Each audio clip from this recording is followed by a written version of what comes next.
अब हम covalent bond की बात करेंगे। तो कोवेलेंट बॉन्ड की कहानी पता है क्या होती है? जब जुड़ने वाले दोनों एटम्स अपने अपने इलेक्ट्रॉन शेयर करेंगे और अपना अपना ऑक्टेट पूरा करेंगे, स्टेबल हो जाएंगे, सिस्टम की ओवरऑल एनर्जी लो हो जाएगी और बहुत बढ़िया तरीके से स्टेबिलिटी गेन हो जाएगी, तो वो कोवेलेंट बॉन्ड वाली पॉलिसी कही जाएगी। इसको बहुत बढ़िया तरीके से कैसे समझेंगे? सबसे पहले तो कॉमन सेंस, जरा एक नोट पॉइंट है यहां पे, देख लीजिए। Whenever a chemical bond is formed by sharing of electrons between bonded atom to achieve the nearest inert gas electronic configuration, that is known as covalent bond। यानी कि अगर मान के चलिए मेरे पास कोई एक एलिमेंट है लाइक हाइड्रोजन, ठीक है, और क्लोरीन। हाइड्रोजन का इलेक्ट्रॉनिक कॉन्फ़िगरेशन 1s1, क्लोरीन का electronic configuration 3s2 3p5। Hydrogen का इलेक्ट्रॉनिक कॉन्फ़िगरेशन कुछ इस तरीके का होगा, 1s में एक इलेक्ट्रॉन। क्लोरीन का इलेक्ट्रॉनिक कॉन्फ़िगरेशन कुछ इस तरीके का है जिसमें 3s में मुझे दिखाई दे रहे हैं 2 इलेक्ट्रॉन हैं, और क्लोरीन को मैं तोड़ दूंगा जरा अच्छे से, that is what my 3px 3py 3pz electrons fill किए जाएं लाइक दिस। तो अब हाइड्रोजन और क्लोरीन के बीच भैया इलेक्ट्रॉन की शेयरिंग कैसे होगी? हाइड्रोजन और कैसे शेयरिंग होगी जरा देखिएगा जरा, सॉरी स्लाइड चेंज हो गई। तो इनके बीच होगी भाई बॉन्डिंग आपकी। कैसे? ये है हाइड्रोजन, ये उसका इलेक्ट्रॉन, ये है क्लोरीन और ये क्लोरीन के इलेक्ट्रॉन्स। भैया हाइड्रोजन का तो ऑक्टेट पूरा नहीं होता, लेकिन हाइड्रोजन डुप्लेट पूरा कर सकता है। क्लोरीन अपना ऑक्टेट पूरा कर लेगा। यार इसने कर लिया 2 इलेक्ट्रॉन का सेट पूरा और इसने कर लिया 8 इलेक्ट्रॉन का सेट पूरा। इसको बोलते हैं क्या? Covalent bonding. और भी तरीके से बता सकता हूं कोवेलेंट बॉन्डिंग। आई गेस आपको ये समझ में आ गया होगा। एक और तरीके की कोवेलेंट बॉन्डिंग देख लो। चलो एक आध और एग्जांपल भी देख लेते हैं। H2 का एग्जांपल देख लेते हैं हम लोग, H2 का, ठीक है। H2 में क्या रहेगा? वही सीधी सिंपल सी बात है भाई, हाइड्रोजन 1s1, 1s1 का मतलब 1s में एक इलेक्ट्रॉन, यानी कि मैं सीधी सिंपल सी बात है इस तरीके से बात करना चाहता हूं भाई। इसने पूरा कर लिया 2 इलेक्ट्रॉन का सेट, इसने पूरा कर लिया 2 इलेक्ट्रॉन का सेट, इसका डुप्लेट पूरा, इसका डुप्लेट पूरा, सिस्टम स्टेबल है। एक और तरीके की कोवेलेंट बॉन्डिंग देख लीजिए। चलिए फॉर द एग्जांपल मैं F2 की बात कर रहा हूं।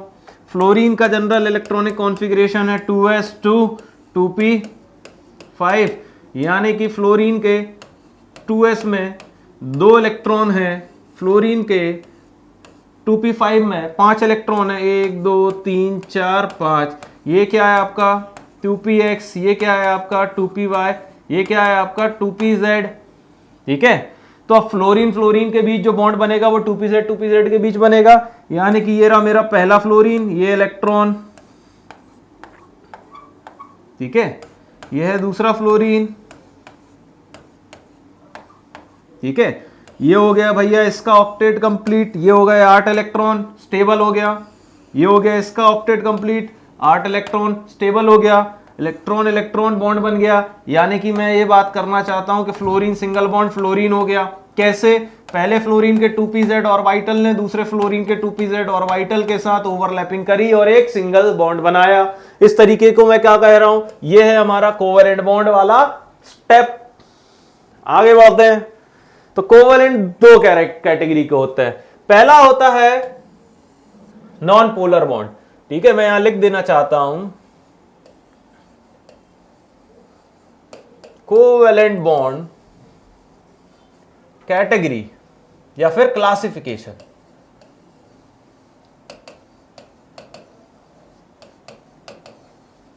ठीक है। तो कोवेलेंट बॉन्ड को क्लासिफाइड किया गया 2 वैरायटीज में, जिसमें से पहली वैरायटी है आपकी नॉन पोलर बॉन्ड की। ओके, नॉन पोलर का मतलब होता है जुड़ने वाले दोनों एटम सेम कैटेगरी के होते हैं। क्या होते हैं? Both atoms are same. जुड़ने वाले दोनों एटम सेम होते हैं, नॉन पोलर। देखें, जुड़ने वाले दोनों एटम हाइड्रोजन, जुड़ने वाले दोनों एटम ऑक्सीजन, जुड़ने वाले दोनों एटम नाइट्रोजन। यहां देख रहे हैं इलेक्ट्रॉन की शेयरिंग, इलेक्ट्रॉन की शेयरिंग, इलेक्ट्रॉन की शेयरिंग। इसने अपना डुप्लेट पूरा किया, इसने अपना डुप्लेट पूरा किया, इसने अपना ऑक्टेट पूरा किया, इसने अपना ऑक्टेट पूरा किया। यहां पर नाइट्रोजन भी अपना ऑक्टेट पूरा कर रहा है, यहां पर नाइट्रोजन भी अपना ऑक्टेट पूरा कर रहा है। ठीक है, यहां नाइट्रोजन ऑक्टेट पूरा करने के लिए ट्रिपल बॉन्ड का फॉर्मेशन कर रहा है, यहां ऑक्सीजन ऑक्टेट पूरा करने के लिए डबल बॉन्ड का फॉर्मेशन कर रहा है, और यहां हाइड्रोजन डुप्लेट पूरा करने के लिए सिंगल बॉन्ड का फॉर्मेशन कर रहा है। तो इस तरीके से हम लोग ये भी समझ गए हैं कि सिंगल बॉन्ड कैसे बनता है, डबल बॉन्ड कैसे बनता है और ट्रिपल बॉन्ड कैसे बनता है। समझ में आ रही है मेरी बात? इस तरीके से हमें देखना चाहिए। और आप लोगों को ये गलतफहमी में नहीं रहना चाहिए कि सर अगर 4 इलेक्ट्रॉन शेयरिंग में चले गए तो क्या 4 बॉन्ड बन सकते हैं क्या? नहीं, बॉन्ड 3 से ज्यादा नहीं बनेंगे। ठीक है, एक बार में। फिर दूसरी कैटेगरी है हमारे किसकी? पोलर बॉन्ड की। पोलर बॉन्ड का मतलब क्या होता है? Both atoms are different, both atoms are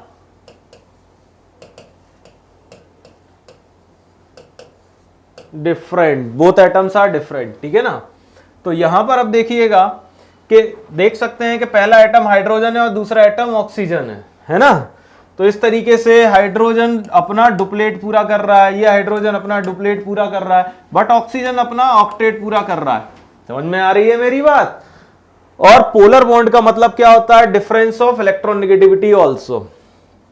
ठीक है, पोलर बॉन्ड का क्या मतलब होता है? Difference of electronegativity also, difference of electronegativity between atom A to B.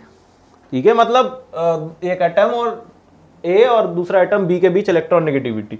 तो इलेक्ट्रॉन नेगेटिविटी का फैक्टर भी है। ठीक है, यहां इलेक्ट्रॉन नेगेटिविटी 3.5। ठीक है, लाइक दिस। तो जो मोर इलेक्ट्रॉन नेगेटिव एटम है उसके ऊपर पार्शल, देखो मेरी बात सुनना, पार्शल पॉजिटिव, पार्शल पॉजिटिव, यहां पार्शल नेगेटिव, पार्शल नेगेटिव। ये कहानी है भैया। Electron negativity 2.1, electron negativity 2.1, electron negativity 3.5, जुड़ने वाले दोनों एटम्स डिफरेंट है। ठीक है, ये कहानी है। ऑक्टेट किस तरीके से हो रहा है देख लिया। BeCl2 ले लो। अब BeCl2, पहली बात तो बेरिलियम के पास वेकेंट ऑर्बिटल नहीं है, फिर भी BeCl2 बनता है। इसको कर लो स्टार। ठीक है, आपसे क्वेश्चन किस तरीके से पूछा जाएगा मैं बताना चाहता हूं। क्वेश्चन ऐसे पूछा जाएगा, BeCl2 having इन BeCl2 बेरिलियम का इलेक्ट्रॉनिक कॉन्फ़िगरेशन अगर 2s2 है और बेरिलियम के पास वेकेंट ऑर्बिटल नहीं है, बेरिलियम वैलेंसी रिप्रेजेंट करने में थोड़ा सा वीक है या फिर टेंडेंसी उसकी बहुत ही लेस है, तो BeCl के साथ फिर बॉन्ड क्यों बना रहा है? ये एक हाइपोथेटिकल केस है, एनालाइज करिएगा। भैया बेरिलियम के पास 2 इलेक्ट्रॉन है, ये बात क्लियर है। बेरिलियम के पास अनपेयर्ड इलेक्ट्रॉन नहीं है, ये बात भी क्लियर है। ठीक है, बेरिलियम के पास वेकेंट ऑर्बिटल नहीं है, ये बात भी क्लियर है। क्यों नहीं है? अगर मैं बेरिलियम का इलेक्ट्रॉनिक कॉन्फ़िगरेशन के बारे में बात करूं तो वो क्या है? 1s2 है ना, देन 2s2, यही है ना। बेरिलियम का इलेक्ट्रॉनिक कॉन्फ़िगरेशन क्या है? 1s2 2s2 है ना, 1s2 2s2 ये बेरिलियम का। अब देखो कोई वेकेंट ऑर्बिटल है क्या? नहीं है वेकेंट ऑर्बिटल, फिर भी BeCl2 बनता है। डजंट मैटर, याद रखिएगा। Chlorine octet complete, chlorine octet complete. ये भाई साहब 4 इलेक्ट्रॉन के साथ अवेलेबल तो हैं, लेकिन ये एक ऐसी हाइपोथेटिकल सिचुएशन है, ऐसा एक्सेप्शनल बिहेवियर है जिसमें बेरिलियम बना तो रहा है केमिकल बॉन्ड, लेकिन वो जो 2 इलेक्ट्रॉन ले रहा है वो रखेगा कहां? जगह ही नहीं है भाई, ऑर्बिटल्स नहीं है। हाइपोथेटिकल केस है, याद रखिएगा, एक्सेप्शनल बिहेवियर है। ओके, चल ओके, ये एग्जांपल है आपके किसका? ठीक है, ये एग्जांपल है आपके CCl4 का। ठीक है, कार्बन ने 4 बॉन्ड बनाए हैं किसके साथ? क्लोरीन के साथ। यानी कि इस तरीके से first chlorine, second chlorine, third chlorine, fourth chlorine. ठीक है, कार्बन अपना ऑक्टेट पूरा कर ले रहा है। कार्बन का हो गया भैया पूरी तरीके से ऑक्टेट पूरा, क्लोरीन का ऑक्टेट पूरा, क्लोरीन का ऑक्टेट पूरा, क्लोरीन का ऑक्टेट पूरा, क्लोरीन का ऑक्टेट पूरा। Most stable system. ये है आपका कोवेलेंट। लेकिन ये कौन सा वाला कोवेलेंट है? ये पोलर या नॉन पोलर में से कोई एक है। नॉन पोलर का मतलब होता है जुड़ने वाले एटम सेम कैटेगरी के हों या सेम हो। बट यहां देख सकते हैं कि एक एटम है क्लोरीन और एक एटम है कार्बन, तो जुड़ने वाले दोनों एटम्स डिफरेंट हैं। कार्बन और chlorine both are different atoms, both having different electronegativities. अगर मैं कार्बन की इलेक्ट्रॉन नेगेटिविटी और क्लोरीन की इलेक्ट्रॉन नेगेटिविटी की बात करूं तो क्लोरीन की इलेक्ट्रॉन नेगेटिविटी है 3.0 और कार्बन की इलेक्ट्रॉन नेगेटिविटी है आपके 2.5। ठीक है ना, तो एक है लेस इलेक्ट्रोनेगेटिव, एक है मोर इलेक्ट्रोनेगेटिव। कॉमन सेंस वाली बात हो गई है, इलेक्ट्रॉन नेगेटिविटी का डिफरेंस देखा जा रहा है। और दूसरी बात, both atoms are different, that is why this is our polar covalent bond. क्या है ये भी आपका पोलर कोवेलेंट बॉन्ड है। जुड़ने वाले स्पीशीज ही अलग हैं, लेकिन फिर भी मैं एक चीज बता सकता हूं, जब मैं इनका डाइपोल मोमेंट निकालूंगा ना तो चारों कैंसिल हो जाएंगे और म्यू 0 आ जाएगा। तो वो बात अलग है, वो हम बाद में बात कर लेंगे। ठीक है, ये एग्जाम्पल है आपके SF6 का। तो अब हर एक एग्जाम्पल को तो मैं नहीं समझाऊंगा। ठीक है, ये आपका SF6 का एग्जाम्पल है। ठीक है, सब कंप्लीट हो रहा है। देखो सल्फर के पास कितने इलेक्ट्रॉन आ गए, 1 2 3 4 5 6 7 8 9 10 11 12। अब मैं आपको बताऊं ये क्या है। SF6 is the example of octet expansion. आपको याद है प्रीवियस लेक्चर में मैंने आपको बताया था इनकम्प्लीट ऑक्टेट, ऑक्टेट एक्सपेंशन। तो SF6 ऑक्टेट एक्सपेंशन वाला एक एक्सेप्शनल बिहेवियर है। तो ये जो एग्जाम्पल है ये किस चीज का एग्जाम्पल है पता है? Exception of octet rule. ठीक है, यानी कि ऑक्टेट एक्सपेंशन वाला।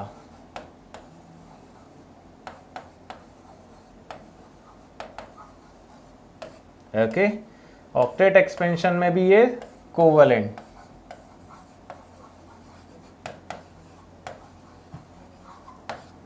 ठीक है, ये कहानी है। इस तरीके से आप इसको समझ सकते हैं। यहां पर फ्लोरीन अपना अपना ऑक्टेट कंप्लीट कर रहे हैं। 8 electron 8 electron 8 electron 8 electron 8 electron 8 electron. ठीक है, लेकिन सल्फर जो है कितने इलेक्ट्रॉन कंप्लीट कर रहा है? 2 4 6 8 10 12 इलेक्ट्रॉन। ठीक है, आगे बढ़ लेते हैं। अब मैं बात करूंगा कि लोन पेयर का मतलब क्या होता है। ठीक है, जस्ट सपोज कि कोई एक एटम है लाइक दिस। ठीक है, और उसके पास एक अनपेयर्ड इलेक्ट्रॉन है और बाकी सभी इलेक्ट्रॉन पेयर्ड है। ठीक है, तो ये जो अनपेयर्ड इलेक्ट्रॉन है यही केमिकल बॉन्डिंग में पार्टिसिपेट करेगा। ये वाले इलेक्ट्रॉन के पेयर केमिकल बॉन्डिंग में पार्टिसिपेट नहीं करेंगे। तो लोन पेयर का मतलब क्या होता है? पेयर ऑफ इलेक्ट्रॉन्स, ठीक है, जो केमिकल बॉन्डिंग में पार्टिसिपेट नहीं करते। केमिकल बॉन्डिंग और बॉन्ड फॉर्मेशन में पार्टिसिपेट नहीं करते। और आप ऐसे भी बोल सकते हैं bond formation does not participate. ठीक है, डज नॉट इन्वॉल्व। ठीक है, ये क्या है आपके लोन पेयर। इलेक्ट्रॉन का ऐसा पेयर जो कि केमिकल बॉन्डिंग या बॉन्ड फॉर्मेशन में इन्वॉल्व नहीं होते, लोन पेयर कहलाते हैं। तो कितने लोन पेयर हैं? पहला, दूसरा, तीसरा।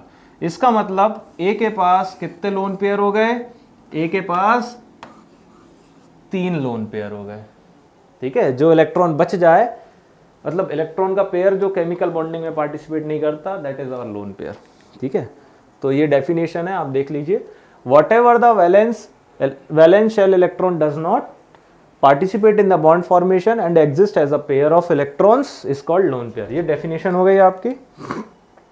ठीक है, अब हम लोग बात करते हैं हाइपोवैलेंट कंपाउंड की। ओके गाइस, हाइपोवैलेंट कंपाउंड क्या होता है वो देखना है। ठीक है, हाइपोवैलेंट का मतलब होता है ऐसे कंपाउंड जिसमें सेंट्रल एटम के पास लेस देन 8 इलेक्ट्रॉन होते हैं उसके वैलेंस शेल में, उसे हाइपोवैलेंट कंपाउंड कहते हैं। ठीक है, यानी कि इस हाइपोवैलेंट कंपाउंड को मैं ऐसे भी दिखा सकता हूं। कैसे? Incomplete octet.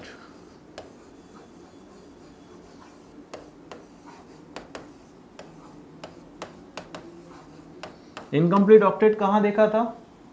इनकम्प्लीट ऑक्टेट देखा था एक्सेप्शन ऑफ ऑक्टेट रूल में।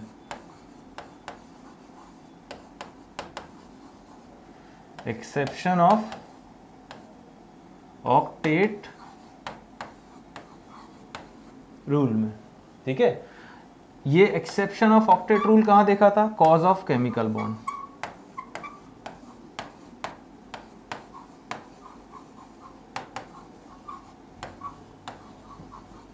याद आ रहा है आपको? कॉज ऑफ केमिकल बॉन्ड में आपने देखा था, है ना? कॉज ऑफ केमिकल बॉन्ड में भी आपने कहां देखा था?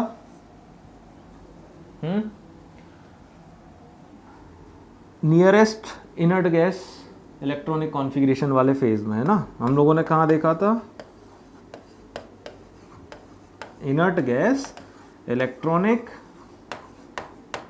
कॉन्फ़िगरेशन सेगमेंट में हमने देखा था, हमने वहां देखा था इसे। तो ऐसे कंपाउंड्स जिनके सेंट्रल एटम में केमिकल बॉन्ड बनाने के बाद भी 8 से कम इलेक्ट्रॉन होते हैं, हाइपोवैलेंट कंपाउंड कहलाता है। ठीक है, फॉर दी एग्जाम्पल BCl3, याद आ रहा होगा मैंने करवाया था BCl3। तो भैया अगर ये क्लोरीन है, ये देखो बोरॉन के इलेक्ट्रॉन्स भी आ गए। ठीक है, बार बार बताऊं या फिर समझ गए होगे? पिछली बार भी कराया था यही एग्जांपल, बार बार रिपीट नहीं करने वाला मैं। क्लोरीन ने तो बना लिया भैया ऑक्टेट पूरा, ये वाले क्लोरीन ने भी बना लिया दादा ऑक्टेट पूरा, और इस क्लोरीन ने भी बना लिया हमारा ऑक्टेट पूरा। लेकिन यार हमारा बोरोन नहीं बना पाया। अब मैं क्या करूं? हमारा बोरोन नहीं बना पाया, क्या करूं? 6 इलेक्ट्रॉन ही हैं। तो भैया ये क्या है? हाइपो। क्या है ये?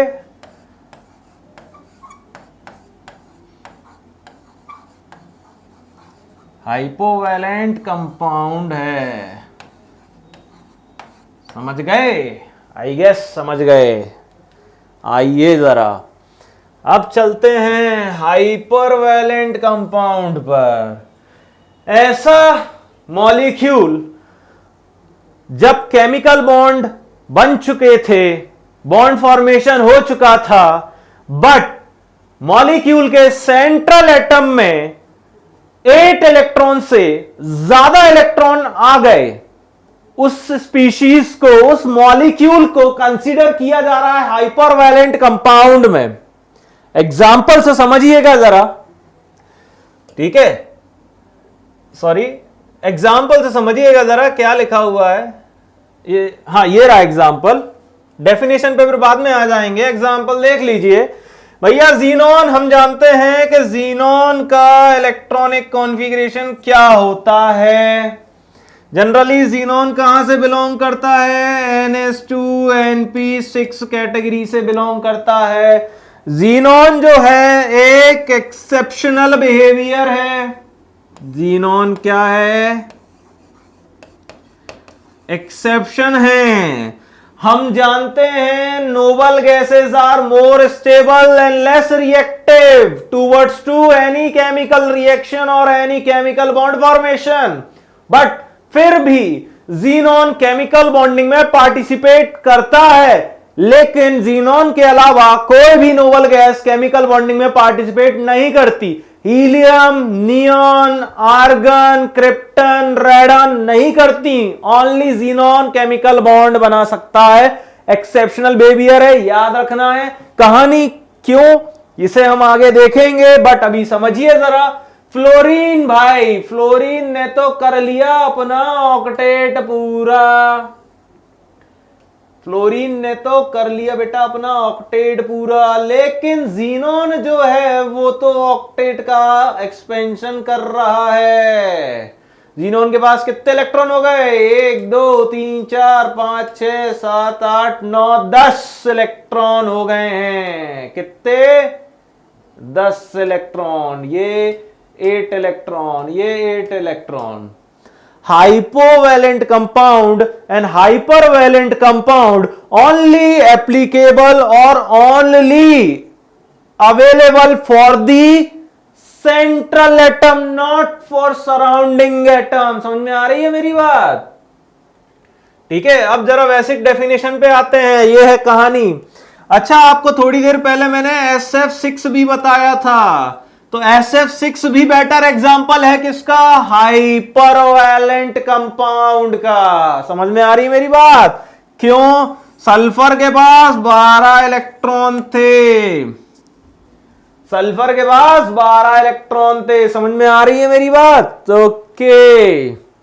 और भी एग्जांपल है लाइक दिस, XeO4, SO2F2। ठीक है, SO2F2 देखो कैसे बनेगा भैया। सल्फर का इलेक्ट्रॉनिक कॉन्फ़िगरेशन, सल्फर आता है ऑक्सीजन के जस्ट नीचे, ऑक्सीजन है सेकंड पीरियड का, सल्फर है थर्ड पीरियड का। सल्फर का इलेक्ट्रॉनिक कॉन्फ़िगरेशन है 3s2 3p4, यानी कि सल्फर के 3s में 2 इलेक्ट्रॉन पेयर्ड और सल्फर के 3p4 में सबसे पहले 3px, then 3py, then 3pz, 1 2 3 और 4, यानी कि सल्फर के पास 2 लोन पेयर। कौन कौन से लोन पेयर? 3s वाला लोन पेयर, 3px वाला लोन पेयर, जो कि केमिकल बॉन्डिंग में पार्टिसिपेट नहीं करेंगे because of already paired condition. But sulphur का 3py, सल्फर का 3pz केमिकल बॉन्डिंग में पार्टिसिपेट करेगा बिकॉज ऑफ अनपेयर्ड सिचुएशन। ठीक है, इस तरीके से सल्फर के पास 2 लोन पेयर हो गए फिक्स। ठीक है, लेकिन अब इन लोन पेयर का इस्तेमाल करेंगे हम कब? कहानी घूम जाएगी। ये भी केमिकल बॉन्डिंग में पार्टिसिपेट करेंगे। मैं एक सिचुएशन लेकर आऊंगा अभी, इस तरीके से समझिएगा। फ्लोरीन की कहानी जानते हैं क्या? देखो, यही ऑक्सीजन की कहानी है। ऑक्सीजन की क्या है भैया? 2s2 2p4। ठीक है, ये है ऑक्सीजन का 2s 2 के साथ। ठीक है, ये हो जाएगा 2px, ये हो जाएगा 2py, ये हो जाएगा 2pz, 1 2 3 4। अब देखना बॉन्ड कैसे बनेगा। बहुत बढ़िया तरीके से बनेगा बॉन्ड आपका। ठीक है भैया, ये बन जाएंगे सिंगल बॉन्ड। ठीक है, ये देख रहे हो सिंगल बॉन्ड बनेंगे। क्यों? अब एक एक इलेक्ट्रॉन आ रहा है तो सिंगल बॉन्ड, लेकिन डबल बॉन्ड बनेगा यहां पे। ठीक है, यानी कि ये है ऑक्सीजन। ऑक्सीजन को काउंट कर लो मेरे भाई, 1 2 3 4 5 6। यहां ऑक्सीजन को लिख लो, 1 2 3 4 5 6। फ्लोरीन को लिख लेते हैं मेरे भाई, 1 2 3 4 5, ये 6 7, और ये फ्लोरीन इधर। अब जरा देखना, फ्लोरीन का हो गया क्या? ऑक्टेट पूरा। ठीक है, फ्लोरीन का हो गया ऑक्टेट पूरा। अबे ऑक्सीजन का भी तो हो गया ऑक्टेट पूरा। बिल्कुल हो गया, ऑब्वियसली। ठीक है, अब सल्फर की बारी। सल्फर क्या कर रहा है? इस तरीके से बॉन्ड बना। अब सल्फर के इलेक्ट्रॉन देखना, बॉन्ड मैं क्रिएट कर रहा हूं, जरा बॉन्ड देखिएगा जरा। ये सल्फर का सिंगल बॉन्ड, ये सल्फर का single bond, sulphur oxygen double bonded, sulphur oxygen double bond. Electron count कर लें सल्फर के अकेले के, सल्फर का 1 2 3 4 5 6 7 8 9 10 11 12, again sulphur 12 electron, hypervalent हो गया, ऑक्टेट एक्सपेंशन मार दिया ये। तो ये कहानी है। अब हम लोग बात कर लेते हैं कोवैलेंसी और ऑक्सीडेशन स्टेट के बीच का एक छोटा सा नॉर्मल सा डिफरेंस आपके कंसेप्चुअली अप्रोच के तौर पर, बट ऑक्सीडेशन स्टेट को मैं बिल्कुल डीप में पढ़ाऊंगा। ओके, कहां पर पढ़ेंगे हम लोग? केमिकल बॉन्डिंग में भी पढ़ेंगे, रेडॉक्स रिएक्शन में भी पढ़ेंगे, मोल कंसेप्ट में भी मैं आपको एक एलिमेंट्री अप्रोच दूंगा डेफिनेटली। ठीक है, तो अब जरा ध्यान दीजिएगा, बेसिक सी बातें हैं यहाँ पे, आपको सिर्फ याद ही करना है समझते हुए। फर्स्ट पॉइंट ये रहा, कोवैलेंसी क्या होती है? It is combining capacity of an atom of an element. किसी पर्टिकुलर एलिमेंट के एटम की कंबाइनिंग कैपेसिटी आपकी कोवैलेंसी होती है। वहीं ऑक्सीडेशन स्टेट क्या होता है? ये एक हाइपोथेटिकल चार्ज होता है, जब केमिकल बॉन्ड बन जाता है ना, तो जुड़ने वाले दोनों एटम के बीच में डेवलप होता है। ठीक है, सेकेंड पॉइंट क्या है कि ये कभी भी नेगेटिव या फ्रैक्शन में नहीं होती, जबकि ऑक्सीडेशन स्टेट आपका क्या है बेटा? ये नेगेटिव, पॉजिटिव, जीरो, फ्रैक्शन कुछ भी हो सकता है। थर्ड पॉइंट, कोवैलेंसी जो है ये किस पे डिपेंड करती है? अनपेयर्ड इलेक्ट्रॉन पे डिपेंड करती है। किसके अनपेयर्ड इलेक्ट्रॉन? किसी पर्टिकुलर एलिमेंट के एटम के अनपेयर्ड इलेक्ट्रॉन पे डिपेंड करती है, जो बॉन्ड बनाने की कैपेसिटी रिप्रेजेंट करता है। वहीं third point, it has no correlation with number of unpaired electron. ठीक है, इसका कोई कोरिलेशन नहीं है नंबर ऑफ अनपेयर्ड इलेक्ट्रॉन। ये है बेसिक से कंसेप्ट, ये आपको याद रखने हैं कि कोवैलेंसी और ऑक्सीडेशन स्टेट में क्या डिफरेंस है। ठीक है, क्या डिफरेंस?